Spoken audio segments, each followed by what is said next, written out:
মন বুঝতে চাওয়া রাজনীতিতে এটা প্রথমবার শোনা গেছে। কে কখন কার মন বুঝতে যাবেন সেটা তার ব্যাপার। এটা তো কুণাল ঘোষের কথা অনুযায়ী হবে না। নওশাদ সিদ্দিকীর সঙ্গে আগের বার লোকসভা নির্বাচনে যখন জোটটা হয়নি, একটা বিতর্কের মুখোমুখি সিপিআইএম কে হতে হয়েছিল। এইবার নির্বাচনে জোট হবে কি হবে না?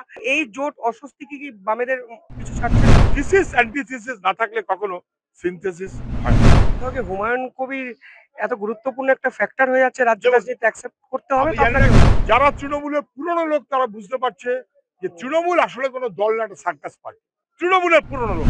আপনি কতটা আশাবাদী যে বামেদের যারা গ্রাউন্ড ওয়ার্কার আমি তারা ভুল আশাবাদী, বুঝবেন আপনার? আমি 30-70 কেটে ভাসিয়ে দেবো।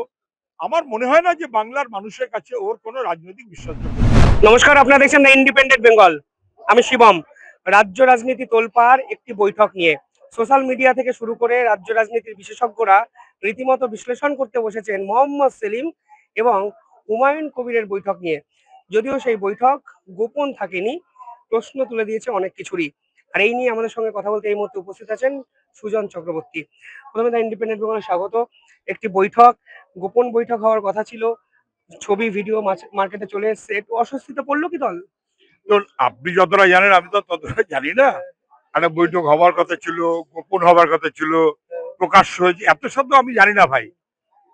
না জানলে তো বেশি বলা উচিত না। তবে এক্ষেত্রে আপনার সবচেয়ে বড় সুবিধে, মোহাম্মদ সেলিম তো আমার পার্টির রাজ্যের সম্পাদক, হুম, and he is always accessible। হুম, মানে তার সঙ্গে কথা বললে স্পষ্ট পাবেন। আর আমাকে জিজ্ঞেস করলে আমি ওই যা আপনারা সবাই জানেন সেইখান থেকে এখানটা ধরে একটু এদিক ওদিক করে ও কেন বলতে যাবো ভাবে আমি বলছি না। সেলিমকে জিজ্ঞেস করবেন, সেলিম তো কতগুলো কথা স্পষ্ট তো বলেছে। হুম। এবার সেটা কারোর পছন্দ হতে পারে, কারোর পছন্দ না হতে পারে, কিন্তু ওর কথাটা স্পষ্ট বলেছে। সেলিমদা বলেছিলেন যে মন বুঝতে গেছিলেন। ফলে প্রথম কথা, মন বুঝতে চাওয়া রাজনীতিতে এটা প্রথমবার শোনা গেছে। দ্বিতীয়ত, কুণাল ঘোষ পাল্টা একটা প্রেস কনফারেন্স করে বলছেন প্রেম করছো নাকি মন বুঝতে গেছিলেন। তো মন সবসময়তেই বুঝতে হয়। হুম, প্রেম না করলে মন বোঝার চেষ্টা করে না যারা, হুম, তারা বেঠিক করে। মানুষের মন বুঝতে হয়। হুম, এটা তো তৃণমূল না হুম, যে আমরা যা বললাম সবাইকে মানতে হবে দাপট। হুম, মানুষের মন বুঝবার চেষ্টা করতে হয়, তার মধ্যে কোনো অপরাধ আছে বলে আমি মনে করি না। এবারে কে কখন কার মন বুঝতে যাবেন সেটা তার ব্যাপার। হুম, এটা তো কুণাল ঘোষের কথা অনুযায়ী হবে না। আর কুণাল ঘোষের সব প্রশ্নের উত্তর আমি দিতে যাবো কেন? হুম। যদি জিজ্ঞাসা থাকে সেলিমকে জিজ্ঞেস করে নেবেন। আপনি এই পুরো বিষয়টা নিয়ে কিভাবে দেখছেন? কারণ বিতর্ক তো তো কোথাও গিয়ে হচ্ছে, আমি আপনি মুখপাত্র হিসেবে তো আপনাকে ফেস করতে হচ্ছে। দেখুন, আমি যেভাবে দেখছি হুম, সেটা আপনাদেরকে এক্ষুনি বলবো, তাহলে তো আমি নিজে ডেকে আপনাদের বলতাম। হুম, যদিও আমি ডেকে আপনাদের কখনোই কিছু বলি না। হুম, আপনারা বাইট নিতে আসলে হুম, বা কিছু জানতে চাইলে তখন হয়তো বলি। আমার নিজের রাগ বাড়িয়ে বলার মতন খুব কিছু প্রয়োজন হচ্ছে বলে মনে হয় না। আমার যদি কিছু কথা থাকে সেটা আমরা প্রাইমারিলি নিজেরা চর্চা করি এবং সেটা ভালো পদ্ধতি বলে আমি মনে করি। তা না হলে এক একজন এক এক রকম হয়ে যাবে। সবচাইতে বড় চিট ফান্ডের বেনিফিশিয়ারির নাম মমতা ব্যানার্জি, যিনি বলেছিলেন তাকে আজকে ঠিক উল্টো কথা বলতে হচ্ছে। হুম। যদি কোনো কথা আমার থাকে, যা কথা আমার থাকবে, থাকবে তো বটেই, সবারই কথা থাকবে, সেটা আমরা নিজেরা চর্চা করবো। What harm? আমি মনে করছি না যে এটা নিয়ে একটা অনেক হইচই করা আছে। সেলিম বলেছে যে আমি গেছিলাম বুঝতে, শুনতে, ইত্যাদি ইত্যাদি।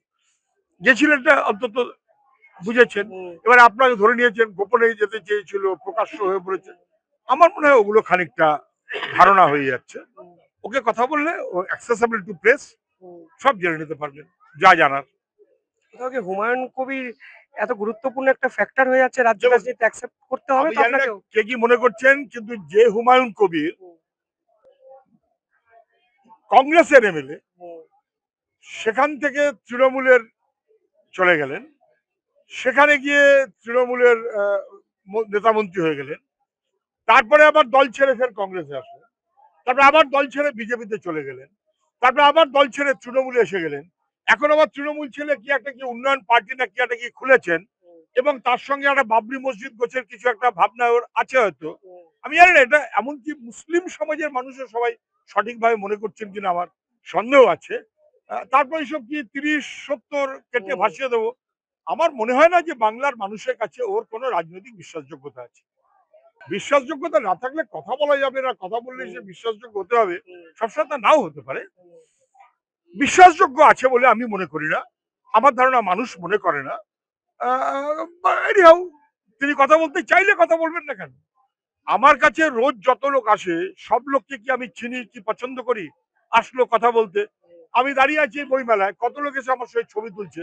আমি কি তাদের ঠিকুজি গোষ্ঠীর বিচার করছি? কক্ষনো না। নওশাদ সিদ্দিকীর সঙ্গে আগের বার লোকসভা নির্বাচনে যখন জোটটা হয়নি, একটা বিতর্কের মুখোমুখি সিপিআইএম কে হতে হয়েছিল। এইবার নির্বাচনে জোট হবে কি হবে না, ফের একই প্রশ্ন। এ, কোথাও না কোথাও এই জোট অস্বস্তি কি বামেদের কিছু ছাড়ছে না? দেখুন, বিতর্ক তো রাজনীতির অংশ। হুম, রাজনীতির কাজ করবেন, কোনো বিতর্ক হবে না। এমনকি সংসারে কাজ করতে গেলে আপনার বিতর্কের এড়িয়ে চলতে পারেন। অফিস কাছারিতে, হুম, পাড়ায়, ক্লাবে হুম। বিতর্ক ইজ পার্ট অফ লাইফ। না, বাট এই প্রতিবার নির্বাচনের আগে একই চর্বিত চর্বণ। তার মানে কি নির্বাচন ছাড়া অন্য কোনো সময় আমাদের নিয়ে কোনো বিতর্ক থাকে না তো? হুম, বিতর্ক ইজ পার্ট অফ লাইফ। হুম। তা আপনি আশাবাদী নির্বাচনের আগে বিতর্কগুলো কোথাও না কোথাও পজিটিভ ওয়েতে শেষ হবে? না, বিতর্ক চলতে থাকবে। এই বিশাল বিশ্ব চরাচর, হুম, এই বিশাল সমাজ, হুম, কত রকম লোক, কত ধরনের সুবিধে, কত ধরনের অসুবিধে। হুম, মানুষের জন্য আপনি কাজ করবেন আর বিতর্কের সব সমাধান হয়ে যাবে, শেষ কথা বলে জনগণ। যদিও বলেছিলেন শেষ হুম, কথা মানুষ বলবে। উনি খুব স্পষ্ট কথা বলেছিলেন। এক বলেছিলেন বিজেপি অসভ্য বর্বরের দল।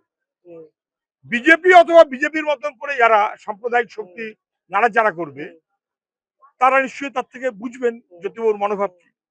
উনি বলেছিলেন মমতার সবচেয়ে বড় অপরাধ ও বিজেপির মতন দলটাকে পশ্চিমবাংলায় নিয়ে এসেছে। এটা হারে হারে মানুষ টের পাচ্ছে। হুম, অনেক কথা বলেছিলেন, শ্রমিক, কৃষক, ভবিষ্যৎ, স্বপ্ন। হুম। কিন্তু মানুষই শেষ কথা বলবে, মানুষই ইতিহাস রচনা করবে। মানে মানুষের জন্য আপনি কাজ করবেন কি মানুষের সঙ্গে থাকবেন, তর্ক বিতর্ক কিছুই থাকবে না, এ কখনো হয়? তাহলে তো একটা পাথর হয়ে যেতে হবে। নো, রাজনীতি মানে হিউম্যান সাইকোলজি, তাকে বোঝার চেষ্টা করা। হুম, কম বয়স কি বুঝছে, কি ভাবছে, কি অসুবিধায় পড়ছে, কিভাবে সমাধান করতে চায়, তার মধ্যে থেকে কেটে এগোবার কি ব্যবস্থা আছে সামগ্রিক। হুম। মানে সব মিলিয়ে সমাজ, জীবন, ভবিষ্যৎ, আলাপ আলোচনা থাকবেই। আর আলাপ আলোচনা থাকলে তার মধ্যে বিতর্ক থাকবেই। দুটো মত না থাকলে কখনো, থিসিস অ্যান্টিথিসিস না থাকলে কখনো সিনথেসিস হয় না। না, আপনার কি মনে হয় না যে গ্রাউন্ড লেভেলে এটা একটা কনফিউশন ক্রিয়েট হলো অকারণে? যদি কনফিউশন ক্রিয়েট হয়, হুম, তাহলে সেই কনফিউশন ক্রিয়েট করার ভালো মানে ভাঙার দায়িত্বটা আমাদেরই। কনফিউশন ক্রিয়েট করার জন্য যদি আপনি কাউকে ইঙ্গিত করতে থাকেন, নিশ্চয়ই তিনি কাটাবার ব্যবস্থা করতে পারবেন, এই ভরসাও রাখবেন। হুম। আপনি কতটা আশাবাদী যে বামেদের যারা গ্রাউন্ড ওয়ার্কার আমি তারা ভুল আশাবাদী বুঝবেন আপনাদের? আমি আশাবাদী যে পশ্চিমবাংলার মানুষ হারে হারে, যারা মনে করেছিল তৃণমূল আসলে লাভ হবে, তারা হারে হারে টের পেয়েছে কি সর্বনাশটা হয়েছে। যারা তৃণমূলের পুরনো লোক তারা বুঝতে পারছে যে হুম, তৃণমূল আসলে কোনো দল না, একটা সার্কাস পার্টি। তৃণমূলের পুরনো লোক, তাহলে তৃণমূলে কোনো গুরুত্ব নেই। যারা পরে মনে করলেন পরিত্রাণ চাই, হুম, এবং তারপর দিল্লি থেকে এসে যারা বললেন অতএব আমরা বিজেপি, যারা বিজেপিকে সমর্থন করলেন তারা বুঝতে পারছেন তারা ডবল ঠকে গেছে। আজকে আমার কাছে কথাটা অত্যন্ত স্পষ্ট। পশ্চিমবাংলায় যদি এই যা চলছে, এখান থেকে বেরিয়ে সুস্থ স্বাভাবিক জীবনে হুম, বাংলাকে এগিয়ে নিয়ে যেতে হয়, তাহলে বামপন্থার কোনো বিকল্প নেই, এটা যতটা সত্য। তৃণমূলকে হারাতে হবে এটাও ততটা সত্য। আর তৃণমূল যদি হারাতে হয়, বিজেপিকে ভোট দিলে উল্টে তৃণমূলকে সাহায্য করা হয়, তৃণমূল বিরোধী ভোটটাকে তখন ভাগ করে দেওয়া হয়। ফলে তৃণমূলকে যদি হারাতে হয়, বামপন্থার কোনো বিকল্প নেই। অবশ্যই বলছেন বামপন্থার বিকল্প নেই। জোট নিয়ে বিতর্ক যদি তৈরি হয়, সেই কনফিউশন রাজ্য নেতৃত্ব কাটাবে। মানুষ ভুল বুঝবে না, পাশে থাকবে। কনফিডেন্ট সুজন চক্রবর্তী। কিভাবে দেখছেন আপনারা পুরো বিষয়টি কমেন্টে জানাবেন। দেখতে থাকুন দ্য ইন্ডিপেন্ডেন্ট বেঙ্গল। অসংখ্য ধন্যবাদ।